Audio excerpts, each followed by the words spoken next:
সবাইকে নমস্কার এবং শুভ সকাল। Bhupendra Chandra Dutta Bhowmik merit cum means award 2025 যে মুক্তধারা অডিটোরিয়ামে যে আয়োজন, সেই আয়োজনে মঞ্চে আমাদের মাঝে উপস্থিত আছেন স্বামী শুভকরণেন্দুজি মহারাজ এবং সেক্রেটারি রামকৃষ্ণ মিশনের, এবং আমাদের যেভাবে উনি অনেক কথা আমাদের বলেছেন, সত্যি আমরা আপ্লুত। প্রতিদিনই ওনার বিভিন্ন স্টেজে আমার শোনার সৌভাগ্য হয় এবং মহারাজজির কাছ থেকে অনেক কিছু শেখার আছে, শেখার শেষ নেই। আমি এর জন্য ওনাকে ধন্যবাদ দেব। এরকম একটা অনুষ্ঠানে আপনি অনেক জিনিস আমাদের মার্গদর্শন করেছেন। আমাদের মাঝে vice chancellor Techno India University professor doctor Ratan Kumar Saha, উনিও ওনার বক্তব্য এখানে বলেছেন ত্রিপুরায় যে কি আমরা শিক্ষা জগতে ত্রিপুরা সরকার এবং বেসরকারি উদ্যোগে কি হচ্ছে তারও একটা রূপরেখা উনি আমাদের সামনে রেখেছেন। Vice chancellor এমবিবি university doctor Bibhas দেব মহোদয়, উনিও ওনার বক্তব্য এখানে রেখেছেন। এবং আজকে এমবিবি ইউনিভার্সিটির আমরা চেষ্টা করছি সেটাকে কিভাবে স্ট্রেংথেনিং করা যায়। আগে আমরা এমবিবি কলেজ সম্পর্কে জানতাম, কিন্তু এখন যেহেতু এমবিবি ইউনিভার্সিটি হয়ে গেছে, এখানে মাত্র এখন 3টা কলেজ খালি এর সাথে যুক্ত আছে। আমরা চাইছি আরও যে আমাদের ত্রিপুরা রাজ্যের যে কলেজগুলো আছে, বিভিন্ন জেনারেল কলেজ, সেগুলো যাতে যুক্ত হয়, আরও বেশি করে যাতে সেটাকে স্ট্রেংথেনিং করা যায়, সেইগুলো আমরা চিন্তা ভাবনা করছি। স্বাগত ভাষণ আমাদের সামনে, যার কারণে ওই যে ধরে নিয়ে আসা কথাটা মহারাজজি বলেছেন, আমাকে অনেকটা ধরে নিয়ে আসার মতোই যিনি করেছেন। এই ভূপেন্দ্র চন্দ্র দত্ত ভূমিকের যে ট্রাস্টের যিনি চেয়ারম্যান শ্রী সঞ্জয় পাল মহোদয় অ্যাডভোকেট, আমার আজকের তারিখে কিন্তু যাওয়ার কথা ছিল নর্থের দিকে, অনেকগুলো প্রোগ্রাম ছিল, ইনঅগুরেশন ছিল অনেকগুলো। উনি সেক্রেটারিয়েটে এসে আমাকে বললেন এত তারিখ আপনার কিন্তু আসতে হবে। আমি বললাম আরে আমার তো প্রোগ্রাম অলরেডি ফিক্সড, কি করে যাব? কিছুই করার নেই, বাধ্য হয়ে ওই প্রোগ্রাম, ওরা খুব রাগান্বিত, তো যাই হোক সেটাকে ক্যান্সেল করে একদিন আমি আজকে এখানে আসলাম। তাই বললাম, উনিও আমাকেও ধরে নিয়ে এসছেন। উনিও খুব দৈনিক সংবাদের বিষয়ে আমাদের সামনে অনেক কিছু রাখলেন। আমাদের এই ট্রাস্টের যিনি বিশিষ্ট মেম্বার ডক্টর পার্থপ্রতিম সাহা মহোদয়, তাছাড়া আমার নিচে এতগুলো বিশিষ্ট ব্যক্তিজন, গুণীজনরা এখানে আছেন। এখানে প্রাক্তন ভাইস চ্যান্সেলর থেকে শুরু করে আমাদের স্যার ছিলেন, আমাদের এমবিবি কলেজের থেকে শুরু করে প্রাক্তন ডিস্ট্রিক্ট জাজ থেকে শুরু করে আমাদের বর্তমানে যিনি এজি আছেন অ্যাডভোকেট জেনারেল প্রণব বাবু এখানে আছেন, এরকম অনেকেই আছেন, সবার নাম বলা মুশকিল। আর বিশেষ করে ভূপেন্দার সুপুত্র এখানে উপস্থিত আছেন। এবং এখানে এই যারা এই সংবাদ জগতের সাথে যুক্ত সমস্ত স্তরের যারা বিশিষ্ট জনেরা, এখানে সাংবাদিক বন্ধুরা এখানে উপস্থিত আছেন, সবাইকে আমি সত্যিই আজকে এখানে উপস্থিত থাকার জন্য অভিনন্দন জানাচ্ছি আপনাদেরকে। তাছাড়া এখানে যাদের জন্য আজকের এই অনুষ্ঠান, যেসব ছেলে মেয়েদের যে একদম আমরা সবসময় বলি যে প্রান্তিক ব্যক্তি পর্যন্ত যতক্ষণ বিভিন্ন যেসব আমাদের বেনিফিশিয়ারি স্কিম সেগুলো না পৌঁছানো যায়, ততক্ষণ ধরো একটা রাজ্য বা একটা দেশ কোনো অবস্থায় উন্নতি সাধন করতে পারে না। তো ওনারা যেভাবে খুঁজে দূর দূরান্ত থেকে এই গরিব মানুষদের যে এবং অথচ মেরিট আছে তাদেরকে খুঁজে বের করে যে কাজটা এখানে করেছেন, অ্যাবাউট 35 স্টুডেন্টসদের ওনারা নিয়ে এসছেন। আমি এর জন্য এই ট্রাস্টকে আমি আমার হৃদয়ের অন্তর থেকে ওনাদেরকে ধন্যবাদ দেব যে গত বছর থেকে আপনারা শুরু করেছেন, এই বছরও সেটা আপনারা বজায় রেখেছেন, আগামী দিনও আপনারা নিশ্চয়ই করবেন। সরকারের সাথে সাথে আপনারাও সেই কাজটা করছেন, আমরাও চেষ্টা করছি, কিন্তু আপনারা যে কাজটা করছেন এরকম আপনাদেরকে দেখে অন্যান্য যেসব এই ধরনের ইনস্টিটিউট আছে বেসরকারি পর্যায়ে তারাও কিন্তু উদ্বুদ্ধ হবে, that I can tell you. খুবই ভালো কাজ। এবং ভূপেন দত্ত ভৌমিক, ভূপেন্দ্রচন্দ্র দত্ত ভৌমিক এখন নতুন করে জানলাম, কিন্তু ভূপেন দত্ত ভৌমিক সম্পর্কে সবাই জানে সারা ত্রিপুরায়। একটা নাম, ত্রিপুরা রাজ্যে একটা বিশেষ নাম। দৈনিক সংবাদ, আমি জানি না এখানে কতজন জানেন, যারা পুরনো ব্যক্তি হয়তো জানেন, দৈনিক সংবাদের পুরনো নাম ছিল দৈনিক গণ অভিযান, অনেকে জানে না। এবং সেটা RMS সুমনি থেকে আরেকটু সামনে গিয়ে এখন আরেকজনের বাড়ি হয়েছে, সেটা একজন ভট্টাচার্য বাবুর মন্দিরের বাড়ি ছিল সেখানে উনি সেই দৈনিক গণ অভিযান প্রথম শুরু করেন। আমরা তখন উমান্ত স্কুলে পড়ি, তরতাজা যুবক। এবং যেটা ঘোষক এখানে বলছিলেন যে ক্যালকাটা ইউনিভার্সিটি, এরপর অন্যান্য পত্রপত্রিকায় উনি লেখার পর ত্রিপুরার প্রতি ওনার আকর্ষণে উনি এখানে এসছেন, সেখান থেকে উনি লেখা শুরু করেন এবং খুব অল্প সময়ের মধ্যে কিন্তু উনি প্রতিষ্ঠিত হয়েছিলেন। খোরধার ওনার লেখনী আমরা সবাই জানি। এবং সেই জায়গার মধ্যে অনেকবার ওই যে দৈনিক গণ অভিযান তার উপর আক্রমণও কিন্তু হয়েছে, আমার চোখের সামনে আমি নিজে দেখেছি তখন সেই অফিসে। যাই হোক, আমরা বাইরের থেকে দেখতাম এইসব। তো যখন উনি এই জায়গাটা এখন বর্তমানে যেটা, বা এখন তো আরেকটা জায়গায় ওনারা করেছেন দুর্জয়নগরে, কিন্তু পুরনো যে আসল যে দৈনিক সংবাদ, সেখানে যখন জায়গা নিলেন এবং নামটাও পাল্টালেন যে দৈনিক সংবাদ, তো আমার মনে আছে প্রথম শুরু করেছিল, কারণ দৈনিক গণ অভিযান কিন্তু অলরেডি এস্টাবলিশড হয়ে গেছিল, তো লেখা থাকতো উপরে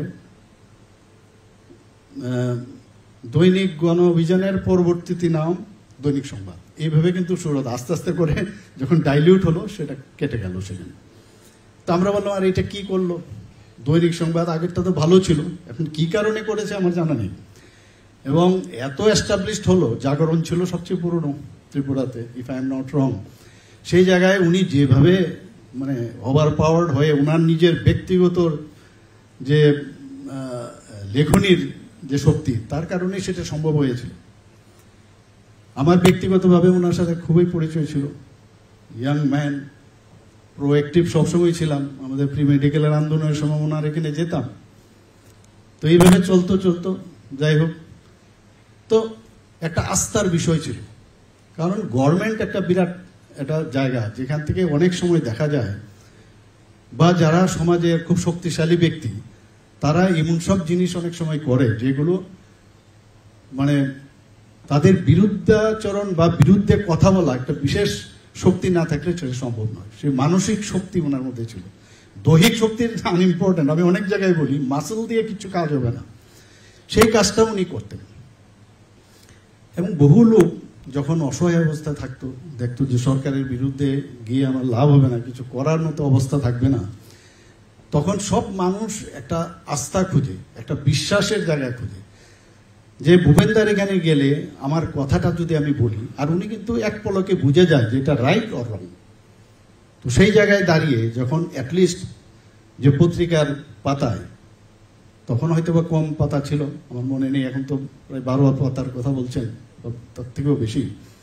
সেই জায়গার মধ্যে তখন যদি এটা ছাপা হতো, যে ব্যক্তিটা যেত ও অ্যাটলিস্ট সে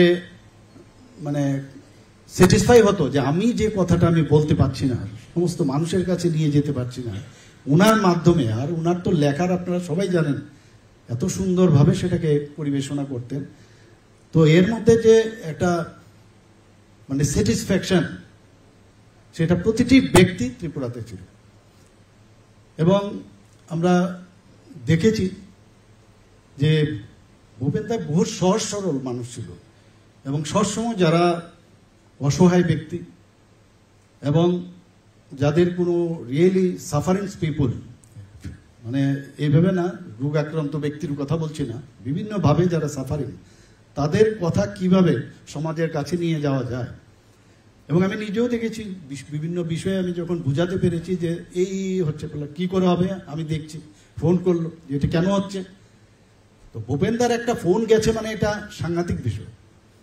আমার মনে আছে যখন আমি ডাক্তারি পাশ করে আমার প্রাইভেট প্র্যাকটিস আমি করছিলাম, প্রায় 9 বছর সময় আমি প্র্যাকটিস করছি।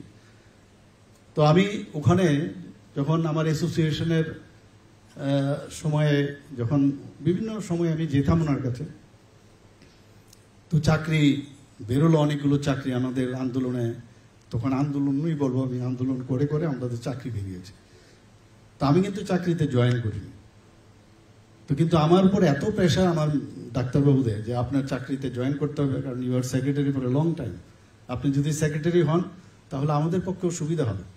তো শেষ পর্যন্ত একটা চিঠি মানে আমাকে জবরদস্তি সাইন করিয়ে দিল যে না অ্যাপ্লিকেশন। তো আলটিমেটলি ওই অ্যাপ্লিকেশনের সুবাদে সিট অনেকগুলো আমরা মানে ডাক্তারির আসন যে সংখ্যা, আসন মানে চাকরির আসন সংখ্যা সেটা বেড়েছিল, আমি জয়েন করিনি। পরবর্তী সময় বাধ্য হয়ে যেটা যখন হয়ে আসলো, কারণ সিট ছিল আমার নামে এসে, আমি যখন ওনার কাছে গেলাম, ওনার চারিদিকে কিন্তু প্রচুর ত্রিপুরা রাজ্যের বিভিন্ন ব্যক্তিরা তখন কিন্তু ওনার চারপাশে বসে থাকতো। দিনের বেলা উনি লিখতেন না, লিখতেন কিন্তু রাত সন্ধ্যের পরে, কারণ ওই সময়ে এত লোক থাকে ওনাদের থেকে ইনপুট নিতেন, কারণ সমাজের বিশিষ্ট ব্যক্তিরা যেতেন, উনি কিন্তু বসে থেকে নেই, ওনাদের কাছ থেকে কথা শুনতেন, বলতেন, এগুলো কিন্তু লেখা শুরু করেন কিন্তু রাতের দিক দিয়ে উনার লেখা শুরু হতো। তো একদিন যখন আমি গেলাম, আমি বললাম এরকম এরকম আমি তো চাকরি জয়েন করব। তো ওই দিনটার আমার এখন আজকের দিনে খুব প্রায়ই মনে হয়, আরে তুমি চাকরিতে জয়েন করবে, চাকরি করলে আমরা তো তোমাকে নিয়ে অনেক চিন্তা ভাবনা করছিলাম। বললাম কি চিন্তা ভাবনা করছেন? বললাম বুঝবে না তুমি, তোমাকে অনেক চিন্তা ভাবনা করছিলাম, তুমি কেন চাকরিতে জয়েন করলে? তখন একজন ব্যক্তি ওনাকে বললেন যে আরে ওর যখন চাকরির শখ হয়েছে একটু চাকরি করুক না কটা দিন, তারপর দেখা যাবে। তো যে কারণে উনি সেদিন বলেছিলেন, আজকের তারিখে আমি কিন্তু সেটা মাঝে মাঝে মনে হয় হয়তোবা এর জন্যই উনি বলেছেন যে উনি ভেবেছিলেন যে হয়তোবা ওনার ওকে সামনে রেখে আমরা কিছু সামাজিক কিছু কর্মকাণ্ড করানো যাবে। তো সত্যি আজকে আমি মাঝে মাঝে এখানে বসে বসে ভাবছিলাম, ভূপেন্দাকে কিন্তু সেইভাবে কিন্তু আমরা সম্মাননা দিয়েছি, দুবার সম্মাননা দেওয়া হয়েছে, কিন্তু আরো বেশি ওনাকে সম্মান দেওয়া প্রয়োজন। আমরা সেই ভাবনা ভাবছি যে ওনাকে কি করে আরো সম্মান দেওয়া যায়, সেই কাজটা আমরা নিশ্চয়ই আগামী দিন আমরা চিন্তা ভাবনা করব। আজকে এখানে যারা ছেলেমেয়েরা, এখানে ছোট ছোট ছেলেমেয়েরা যে পড়াশোনার যে ব্যবস্থা এই ট্রাস্টের থেকে করছে, আমি এখানে শিক্ষা নিয়ে শিক্ষাবিদরা বলেছেন, সামনেও শিক্ষাবিদরা আছেন, আমার মনে হয় যে শিক্ষার জন্য শিক্ষার প্রয়োজন, যে শিক্ষার যে দরকার তার জন্য শিক্ষার দরকার। কারণ আমরা কিন্তু যে বয়সে শিক্ষার রিয়েলি প্রয়োজনীয়তা ছিল বুঝতে আমরা পারতাম না, আমাদের সেই শিক্ষাও ছিল না, ভাবতাম পড়ার জন্য শিক্ষা। যে কোনো বিষয়ে, এখানে ক্যামেরাম্যান আছে, ওরও শিক্ষার দরকার যে কিভাবে ক্যামেরাটা প্রপারলি লাগলে, এভরিওয়্যার এভরি স্পেয়ার, মানে এত মানে যুগ যুগ ধরে শিক্ষার যে যাত্রা সেটা চলবে। এখানে ছেলে মেয়েরা আমরা বলবো এদের সেই ম্যাচুরিটিও আসবে না, যে আর যত বেশি ছোটবেলার থেকে সেই ম্যাচুরিটি আসবে তত বেশি তার শিক্ষার দিক দিয়ে আরো বেশি এগিয়ে যেতে পারবে, এটা আমি মনে করি। এবং আমি একবার ওনাকে আমি জিজ্ঞেস করেছিলাম, আপনারা এত সুন্দরভাবে লেখেন কি করে আসেন? আমার মনে আছে উনি বলছেন এর জন্য বহু পড়াশোনা করতে হয়, এমনিতে হয় না। তো পড়াশোনা এবং এক্সপিরিয়েন্স এই দুটো মিলিয়ে যে যত বেশি রিডিং এবং যত বেশি জানবে, জানার পর তাকে ইমপ্লিমেন্টেশন করা, সেটা হচ্ছে প্রকৃত শিক্ষা। আমি বই পড়লাম, পুঁথিগত বিদ্যা আমি অর্জন করলাম, ভালো ভালো মার্কস পেলাম।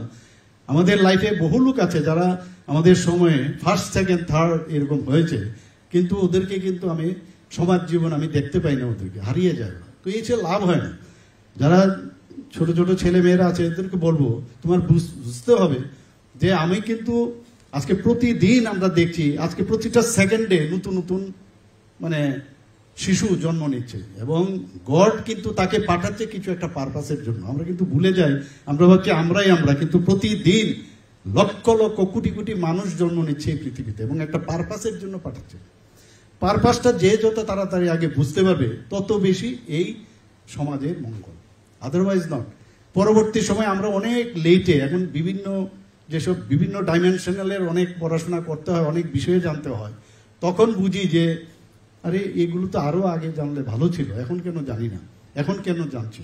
যদি আগে জানতাম, তার ইমপ্লিমেন্টেশন যদি করতাম, তাহলে আরও এক ধাপ এগিয়ে যেতাম, হয়তোবা আরও সমাজের জন্য আরও বেশি কাজ করতে পারতাম। কাজে শিক্ষার শেষ নেই, শিক্ষা একটা অন্তহীন, এবং অজ্ঞানতার মাঝখানে এবং জ্ঞানের মাঝখানের শিক্ষা, এই যে ব্রিজ, একটা শিক্ষা হচ্ছে ব্রিজ, এবং অন্ধকার এবং আলো তার মাঝখানে একটা ব্রিজ, অন্ধকার থেকে আলোর দিকে যাওয়ার একটা ব্রিজ। যত বেশি শিক্ষা তত বেশি এগুলো আমরা আরো পরিস্ফুটিত করতে পারবো, এবং তত বেশি যখন জ্ঞান অর্জন হবে আমরা তত বেশি ডাউন টু আর্থ হব। কারণ আমরা দেখেছি যে অশিক্ষার কারণে, শিক্ষার পরেও অনেকের মধ্যে অশিক্ষা থাকে, কারণ আমাদের যে মেন্টাল যে সেন্ট্রাল নার্ভাস সিস্টেম এত ভাইব্রেন্ট আর কি, এটা ঠিক ফিক্স থাকে না। এর জন্যই মাননীয় প্রধানমন্ত্রী নরেন্দ্র মোদীজি বারবার বলেন যে সবাই আমাদের যোগাব্যায়াম করা উচিত, যোগ ব্যায়াম খুব প্রয়োজন, নিজেকে চেনা, নিজেকে বোঝার চেষ্টা, এবং প্রতিনিয়ত আমাদের শিখতে হবে। এই সমাজ হচ্ছে আমাদের কাছে ভেরি ইম্পর্টেন্ট, আমাদের রাজ্য ইম্পর্টেন্ট, আমাদের দেশ ইম্পর্টেন্ট। আর এখন তো মাননীয় প্রধানমন্ত্রীজি সারা ওয়ার্ল্ডের কথা চিন্তা করছেন যে আমাদের সমস্ত মানে বিশ্ব আমরা একটা ফ্যামিলি, সেই কথা উনি বলছেন। তো ভাবলে অবাক হয়। আজকে আমাদের অনেক, আমি সব জায়গায় বলি যে আমাদের ভারতবর্ষে আগে বাইরে থেকে আসতো এখানে পড়াশোনার জন্য, নালন্দা বিশ্ববিদ্যালয় হোক, তক্ষশিলা বিদ্যালয় বিশ্ববিদ্যালয় হোক। আর এখন আমরা খুব গর্ববোধ করি, আমার ছেলে কোথায় পড়ছে, আমেরিকাতে আছে, আমার ছেলে কোথায় আছে, লন্ডনে আছে। এই যে অবস্থাটা এখন আস্তে আস্তে করে কিন্তু সেগুলো পুনরুদ্ধার হচ্ছে, এবং সেটা সম্ভব হচ্ছে এই যে একটা যোগ, এই যে আজকে অমৃতকালের কথা বলছেন মাননীয় প্রধানমন্ত্রী, 2022 থেকে 2047-এর যে অমৃতকাল, দেশকে সারা পৃথিবীর মধ্যে সেখানে প্রতিষ্ঠিত করার যে লক্ষ্য, সেটা আমাদের বুঝতে হবে। আমরা শক্তিশালী তো হতেই হবে। আজকে অপারেশন সিন্দুর, আমরাও তো বলতাম যে একটা অপারেশনের যে কোনো একটা নাম আমরা দিয়ে দিতে পারতাম, কিন্তু উনি অপারেশন সিন্দুর দিলেন। এটাও শিক্ষার বিষয় যে সিন্দুর নাম দিয়েছে, যাদের সিন্দুর মুছে ফেলেছে তাদের সম্মান দেওয়ার জন্য এই অপারেশন সিন্দুর করেছে। এবং ইচ্ছাটা কি, যে আজকে যে ইরানের বিরুদ্ধে আজকে ইসরায়েলের যে যুদ্ধ, এটা কিন্তু একদিক, বা ট্রাম্পের আমেরিকার যে যুদ্ধ ইরাকের উপরে, অদ্ভুত। কিন্তু আমাদের যে যুদ্ধ, প্রধানমন্ত্রীজির যে নেতৃত্বের যে যুদ্ধ, উনি বলছেন এন্টি টেরোরিজম। ওখানকার পাকিস্তানের বিরুদ্ধে যুদ্ধ না, পাকিস্তানের লোকদের বিরুদ্ধে যুদ্ধ না, টেরোরিজমের আগে সেই জায়গার মধ্যে আমাদের শক্তি, যে কোথাও গিয়ে যখনই বলে যে ভারতবর্ষ কেন সেখানে আক্রমণ করলো, নিরীহ 26 জন লোককে মারলো ওরা, পর্যটকদের, কিন্তু নামটা কি দিল, আমাদের বোনদের, যাদের মেয়েদের, যারা খালি বিয়ের কয়েকদিন বাদে সেখানে গেছে, সেই জায়গায় তাদেরকে বেছে বেছে ধর্ম চিন্তা মানে দেখে দেখে তাদেরকে হত্যা করা হচ্ছে। আমাদের 25 জন, আর আমাদের নেপালের একজন। তো টেরোরিজমের এগেনস্ট আগে কথা বলুন, whether you support or not, এই যে বিষয়, সবাই তখন এর বিরুদ্ধে আর কথা বলতে পারছে না। এই যে ট্যাকটিক্যালি, তার জন্য শিক্ষার দরকার, যে বলার জন্য সারা পৃথিবী এক হতে হবে। 21শে জুন উনি যখন আহ্বান করলেন সারা বিশ্বকে, ইউনাইটেড নেশনকে, যে 21শে জুন আমাদের এখানে মানে যোগাকে আন্তর্জাতিক যোগা দিবস মানতে হবে। তো প্রথমে তো অনেকে না করলো, কিন্তু আজকে 21শে জুন আন্তর্জাতিক যে যোগা দিবস, সেটা পালন হচ্ছে। এই যে এক একটা বিষয় আমরা দেখি, সেটা কিরকম শিক্ষার সাথে সাথে তার বাস্তবতা, এবং তার মধ্যে হৃদয়ের যে টাচ, একটা হিউম্যান টাচ, সেইগুলো কিন্তু আসছে এখন। সাংবাদিকতা আমরা জানি, এখানে ত্রিপুরাতে সাংবাদিকতা হয়, এরকম এখন প্রাণপুরুষ আমাদের মাঝে আজকে নেই, কিন্তু উনি কিন্তু একটা ভিত্তি, একটা ফাউন্ডেশন ত্রিপুরাতে উনি ফাউন্ডেশন লে করে দিয়েছেন, যে আগামী দিনের যারা লেখক, যারা সাংবাদিক, তারা কিন্তু এটাকে একটা বেঞ্চ মার্ক হিসাবে সামনে রেখে অন্যরা লেখালেখি করে। এবং এই ধরনের ব্যক্তি কিন্তু আমার মনে হয় না আগামী দিনে আসবে কিনা। এই ধরনের ক্ষণজন্মা ব্যক্তি মাঝে মাঝে আসে ত্রিপুরার ক্ষেত্রেও, আমাদের কাছে মনে হয় যে এটা খুব লিজেন্ড ব্যক্তি। যেখানে ত্রিপুরাতে শিক্ষার বিষয় যেখানে আছে, আমরা প্রচুর ত্রিপুরা সরকারের তরফ থেকে অনেক আমাদের ন্যাশনাল এডুকেশন পলিসি মাননীয় প্রধানমন্ত্রী প্রায় 34 বছর পরে ন্যাশনাল এডুকেশন পলিসি 2020-তে করেছেন। সেটা আমরা ত্রিপুরাতেও কলেজ লেভেলে, স্কুল লেভেলে আমরা করছি এখানে। এবং আমরা এখানে আজকে যেটা একটু আগে আমাদের ভাইস চ্যান্সেলর উনি বলেছেন টেকনো ইন্ডিয়া, যে ত্রিপুরাতে এখন বাইরের থেকে মানুষ আসছে এখানে, বিভিন্ন ইউনিভার্সিটি, আমরা যেটা কখনোই জানতাম না, ওপেন ইউনিভার্সিটিও এখানে এসছে, ওপেন স্কুল বোর্ডও এখানে আসছে, এখানে টেকনো ইউনিভার্সিটি এসছে, ইকফা ইউনিভার্সিটি আছে এখানে, বুদ্ধা ইন্টারন্যাশনাল বুদ্ধা ইউনিভার্সিটি এসেছে এখানে, আরিয়াবাট ইউনিভার্সিটি এখানে আসছে। আমাদের এখানে আজকে মেডিকেল কলেজে 400 সিট হয়েছে। আমাদের সময়ে প্রায় 12-13টা MBBS এর সিট আসতো, সেখানে আজকে 400 সিটের ব্যবস্থা হয়েছে। ডেন্টালের একটা সিট ছিল, সেখানে আজকে 63টা সিট হয়েছে এখানে। আমাদের এখানে ন্যাশনাল ল ইউনিভার্সিটি হয়েছে, এখানে ন্যাশনাল ফরেন্সিক ইউনিভার্সিটি হয়েছে। কি নেই এখন? আগে আমরা বাইরে যেতাম, দাঁড়াও গিয়ে হাওড়া স্টেশনে দাঁড়াও, আগরতলা যাওয়া এক সমস্যা, গার্জিয়ানদেরও সমস্যা, যাবে ওখানে গিয়ে আমার ছেলে খাবে কি, মেয়ে কি খাবে, চিন্তা, সিকিউরিটির প্রশ্ন। আজকে ত্রিপুরাতে আমরা এই ব্যবস্থাটা করেছি। এখানে যে আমাদের যে ন্যাশনাল সংস্কৃত ইউনিভার্সিটি হয়েছে, যখন মহারাজ যে সংস্কৃত বলেন, আমি প্রায়শই বলি হা করে তাকিয়ে থাকি। আমাদের সময় ক্লাস 8-এ সংস্কৃত হতো, মানে মুখস্থ করে কোনো রকমে বমিট করা পরীক্ষাতে। আর উনার বলছি এত সুন্দরভাবে বলছেন, এবং মনে হয় কেন আমি সংস্কৃতটা শিখলাম না। এই যে জানার যে চেষ্টা, এবং যদি আগের থেকে করতে পারতাম, আজকে ককবরক ভাষা আমরা এত বছর ধরে জন্মের থেকে আমরা এখানে ককবরক ভাষাটা কেন শিখলাম না? ঠিক আছে, এটা আমার শেখার প্রয়োজন নেই, কিন্তু আজকে মনে হচ্ছে ককবরকটা যদি আমি শিখতাম তাহলে কত লাভ হতো। আমার নিজের ব্যক্তিগত জীবনে আমি দেখেছি, যে চ্যাপ্টারটা বড় কঠিন লাগতো এটাকে বাদ দিয়ে কোনো রকমে চলে আসতাম। আর দেখা গেল পোস্ট গ্রাজুয়েশনের সময় আমাকে ওইটাকেই আমার থিসিস আমার হয়ে গেল, হলো তার জন্য আবার নতুন করে আমার পড়তে হয়েছে। বাদ দিয়ে কোনো সম্ভব নেই, যত পারা যায়। আর এত সময় কম, অথচ অনেক সময়, এই সময়ের মধ্যে তার যে রুচি রেখে তার মধ্যে মানে কনসেন্ট্রেট করে যে জানার যে চেষ্টা, বারবার জানার জন্য আমাদের চেষ্টা করা উচিত। যারা আজকে ছোট ছোট ছেলে মেয়েদের আছে, আমি বলবো যে সামাজিক কাজে লিপ্ত হওয়া উচিত। আমাদের বহু জায়গায় আমি দেখি, আমাদের বিভিন্ন ক্লাব হোক, যে কোনো জায়গায় যখন একটা সমস্যা হয়, যে পাশ কাটিয়ে চলে যায়, বলে না আমার ছেলে মেয়ে, আর গার্জিয়ানরা বলে না না তোমার এসবে যেতে হবে না। চ্যালেঞ্জ, জীবনের যে কোনো জিনিসের চ্যালেঞ্জ নিতে হবে, আদারওয়াইজ তো লাভ নেই এই জীবনে। আমি কালকেও বলেছি একটা প্রোগ্রামে, যে একটা বিশিষ্ট স্কুল ত্রিপুরাতে আছে, এবং এই স্কুলে ভর্তি হওয়ার জন্য অনেকের ইচ্ছা, অদম্য ইচ্ছা থাকে, কিন্তু ভর্তি হতে পারে না। কিন্তু আমি দেখলাম যে এত বছর ধরে, দীর্ঘ বছর ধরে যে একটা আইডিওলজি নিয়ে ওই স্কুল থেকে পাশ করেছে। আমি বলছিলাম ওনাদের যে মানে সুপ্রিম, ওনাকে একবার আমার সাথে দেখা হয়েছিল, ওনাকে আমি বললাম আমি তো সমাজে ওদেরকে খুঁজে পাই না, কোথায় ওরা তো একটা পার্টিকুলার আইডিওলজি নিয়ে পাশ করেছে, কোথায় ওরা? বলে বাধ্য হয়ে উনি অনেকক্ষণ চুপ হয়ে রইলেন, শেষ পর্যন্ত বললেন ওরা আসে শুধু তাদের কেরিয়ার তৈরি করার জন্য। তো তাহলে এই ক্রাইসিস পিরিয়ডে কে আমাদের সামলাবে? ওই লোকগুলোকে পাচ্ছি না। আপনারা ওদেরকে কিভাবে ধরে রাখা যায়, আসল বিষয়বস্তু ওনারা জানেন না।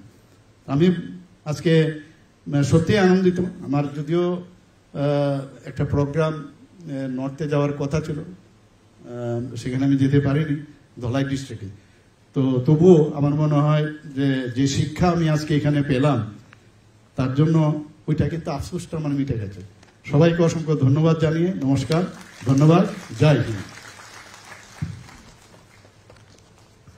অসংখ্য ধন্যবাদ আপনাকে মাননীয় মুখ্যমন্ত্রী মহাশয়।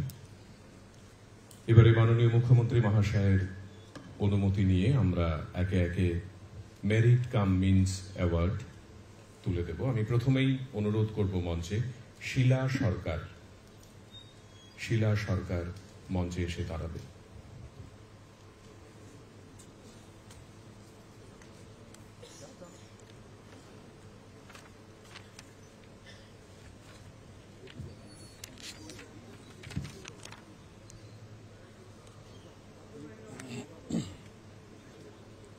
আপনারা যারা এখানে সমবেত হয়েছেন আজ, আসুন আমরা সবাই মিলে শিলার গল্প শুনি।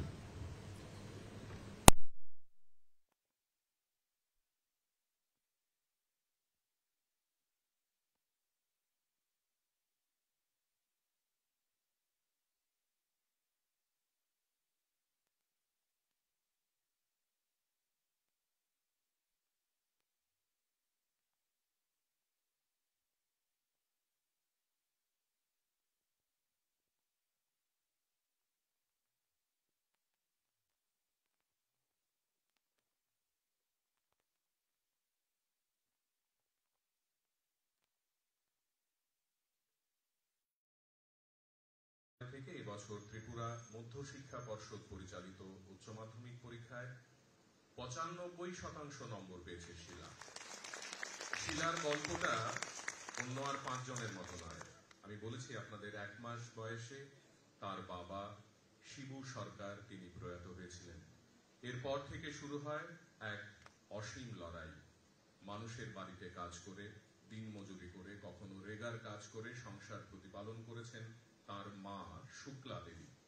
প্রবল আর্থিক অনটন তাকে নিয়মিতভাবে ঘিরে থেকেছে।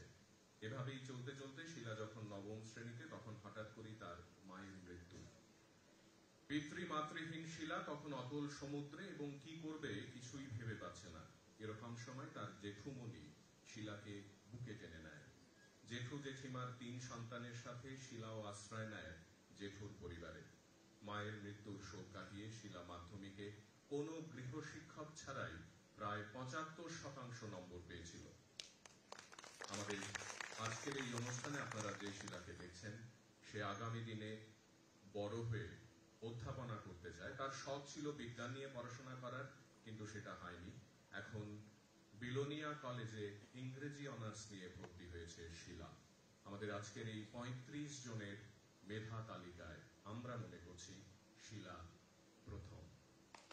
আমি বিনীতভাবে অনুরোধ করব আমাদের আজকের এই আয়োজনের প্রধান অতিথি উদ্বোধক, রাজ্যের সর্বজন শ্রদ্ধেয় মাননীয় মুখ্যমন্ত্রী মহাশয়, আপনি শিলাকে আশীর্বাদ করবেন। শিলা সরকার টিবিএসই উচ্চ মাধ্যমিকে প্রায় 95% নম্বর পেয়েছে। ইংরেজিতে পেয়েছে 96, সংস্কৃততে পেয়েছে 96, ইতিহাসে 95, বাংলায় 94, এডুকেশনে 90। আমরা সকলকে 25,000 টাকার চেক, স্মারক এবং শংসাপত্র সহ একটি স্কুল ব্যাগ তুলে দিচ্ছি। শিলা এই অনুষ্ঠান মঞ্চে 2-1 কথা বলতে চেয়েছে, আমরা তাকে অনুরোধ করব।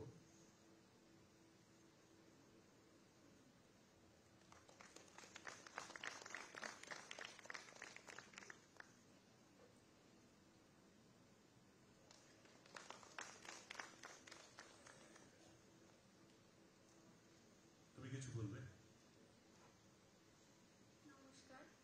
উপস্থিত প্রধান অতিথি, সম্মানীয় মুখ্যমন্ত্রী মহোদয় এবং অন্যান্য বিশেষ সম্মানীয় অতিথিবৃন্দ এবং আমার প্রিয় শিক্ষক শিক্ষিকাবৃন্দ ও ভূপেন্দ্রচন্দ্র ভৌমিক মেরিট মিন্স অ্যাওয়ার্ডসের সমস্ত সদস্যদের আমার প্রণাম জানাই এবং আমার প্রিয় অভিভাবকদেরও আমি আমার প্রণাম জানাই। ছোট ভাই বোনদের জানাই প্রীতি ও শুভেচ্ছা। আমার নাম শিলা সরকার। ছোটবেলায় মাকে না প্রথমে বাবাকেই হারিয়েছি। তারপর মাকে হারানোর পর জেঠু জেঠিমণির আশ্রয়ে ছিলাম। তারপর 1 থেকে ক্লাস 12 পর্যন্ত কৃষ্ণনগর দ্বাদশ শ্রেণী বিদ্যালয়ে পড়েছি। এখন ইচ্ছা প্রফেসর হওয়ার।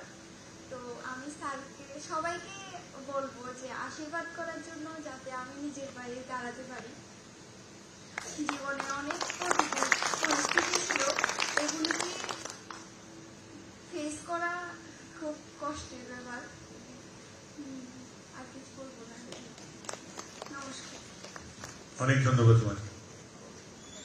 এরপরেই আমি মঞ্চে অনুরোধ করব সাজিদ আহমেদকে। সাজিদ মঞ্চে চলে আসবে তাড়াতাড়ি। তারপরে তৈরি থাকার জন্য অনুরোধ করব জয়জিৎ দাস মঞ্চের সামনে এসে। জয়জিৎ, তুমিও প্রস্তুত থেকো। সাজিদ আহমেদ উদয়পুর বিবেকানন্দ বিদ্যাপীঠ হায়ার সেকেন্ডারি স্কুলের ছাত্র। এবছর ত্রিপুরা মধ্যশিক্ষা পর্ষদ পরিচালিত মাধ্যমিক পরীক্ষায় প্রায় 96% নম্বর পেয়েছে। চরম আর্থিক অনটনে তাদের সংসার। এখনো কোনো বাড়িঘর নেই, বাবা থেকেও নেই। জন্মের পরে পরেই বাবা অন্যত্র গেছেন। ফলে ঠাঁই হয়েছে দাদুর বাড়িতে মা গৃহ পরিচারিকা এবং দিনমজুরি করে সংসার চালান। সেখানে থেকেই সাজিদ প্রায় 96% নম্বর পেয়ে পাশ করেছে। আমরা সবাই মিলে একবার তার জন্য হাততালি দিই। এই করতালিগুলো আদতে আজকের এই অনুষ্ঠানে তাদের প্রত্যেকের জন্য আশীর্বাদ হবে। সাজিদ আহমেদ। এরপরেই মঞ্চে আসবে জয়জিৎ দাস। আমি জয়জিৎকে মঞ্চে আসার জন্য অনুরোধ করব। মাননীয় মুখ্যমন্ত্রী মহাশয় তিনি একে একে পুরস্কারগুলো তুলে দিচ্ছেন।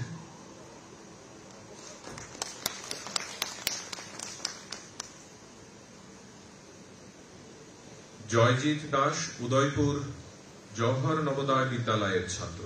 এবছর কেন্দ্রীয় মধ্যশিক্ষা পর্ষদ পরিচালিত উচ্চ মাধ্যমিক পরীক্ষায় 96% নম্বর পেয়েছে। বিপিএল পরিবারের জয়দীপ যখন অষ্টম শ্রেণীতে, তখনই তার দিনমজুর বাবার মৃত্যু হয়। দাদু, ঠাকুরমা, 4 জনের সংসার মা কাঁধে তুলে নিয়েছেন। মা গৃহপরিচারিকা এবং দিনমজুরি করেই এখনো সংসার প্রতিপালন করেন। জয়জিতের পড়াশোনার খরচ চালানোই তার পক্ষে কষ্টের। কিন্তু এরকম একটি অবস্থার মধ্যে থেকেও 96% নম্বর পেয়ে এবারে কেন্দ্রীয় মধ্যশিক্ষা পর্ষদ পরিচালিত উচ্চ মাধ্যমিক পরীক্ষায় উত্তীর্ণ হয়েছে জয়জিৎ। আপনারা সবাই মিলে যদি তার জন্য হাততালি দেন। জয়জিৎ দাস। এরপরে দেবশ্রী ঘোষ চলে আসবে মঞ্চে। আমি প্রস্তুত থাকার জন্য অনুরোধ করব রোমিও রাংখলকে। দেবশ্রী ঘোষ মঞ্চে চলে আসবে।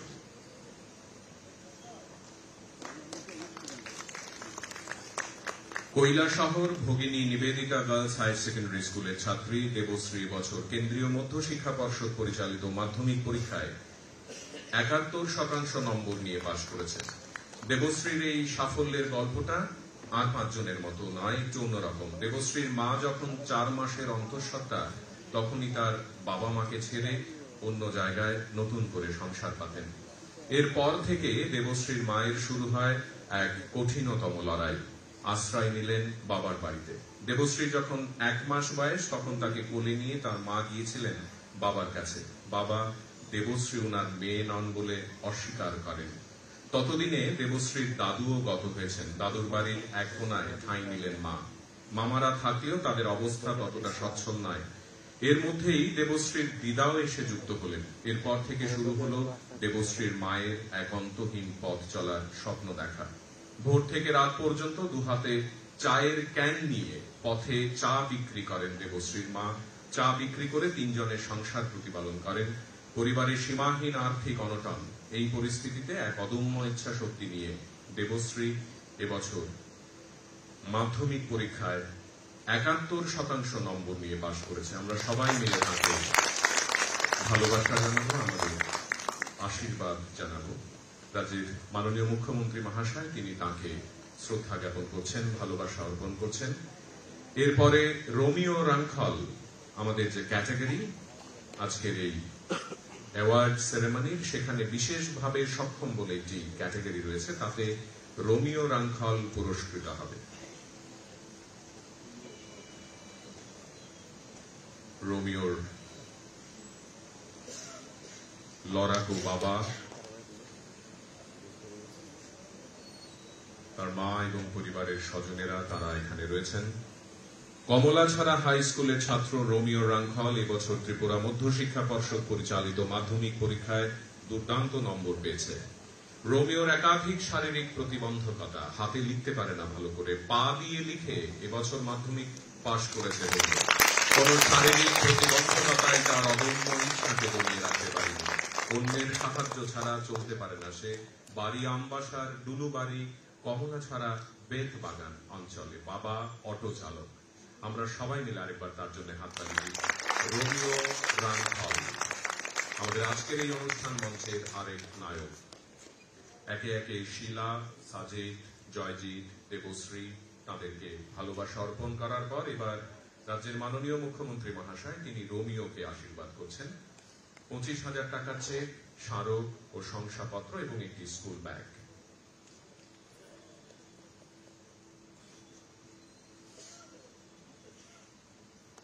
রাজ্যের মাননীয় মুখ্যমন্ত্রী মহাশয়কে অসংখ্য অসংখ্য ধন্যবাদ। তিনি পরপর 5টি পুরস্কার তুলে দিলেন। এরপরে আমি বিনম্রভাবে অনুরোধ করব স্বামী শুভকরানন্দজি মহারাজকে, তিনি পুরস্কার তুলে দেবেন।